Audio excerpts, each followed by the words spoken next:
ছোটবেলায় আমিও অনেক ধনী ছিলাম।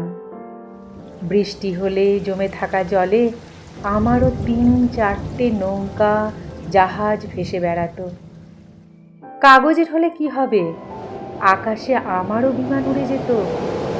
ছোটখাটো দূরত্বগুলো কাগজের প্লেনে চড়েই পাড়ি দিতাম। প্রাসাদ অট্টালিকা আমিও বানিয়েছিলাম, হয়তো সেগুলো মাটি বা পাটকাঠি দিয়ে তৈরি, কিন্তু একান্তই আমার ছিল। ব্যবসা আমারও ছিল, নারকেলের মালা দিয়ে দাঁড়িপাল্লা বানিয়ে জিনিস কেনা বেচা করতাম। রাঁধুনি আমিও ছিলাম, ছোট ছোট মাটির হাঁড়ি কড়াইয়ে রান্না করে কলাপাতায় ভাত বেড়ে দিতাম।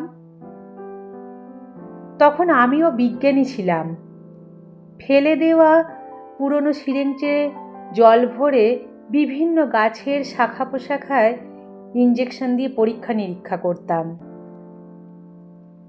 এখন আর কোথায় পাবো সেই সব পরলোকি চাল? শৈশবটাকে বড্ড বেহিসেবি খরচ করে ফেলেছি যে, তাই আজ আমি বড়ই গরিব।